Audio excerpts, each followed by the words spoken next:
Hi guys! Kain tayo guys. Ayan o. Aga. Aga kaming lumipad sa biyahe. Ayan. Kaya kumain tayo ng baka. Magkano yung plane? Kain tayo. Kain tayo ng baka. Ha? Hindi. Hindi kasi kumakain ng baka. Hindi pala nakahiwalay ang laman. Nakasama sa lugaw. Nahaluan siya ng laman. Oo.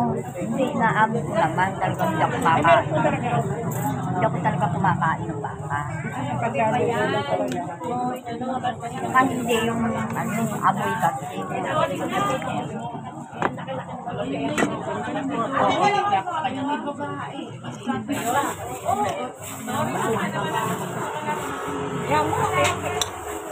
Wala silang sili. Wala. Wala silang sili. Ate, wala kayong sili? Sili? Oo, sili. Powder na sili. Sa lubo, meron. Ano, hindi ka lang kumain. Oo nga, magugutom ka. Pantawid tong... Ako na ng amoy.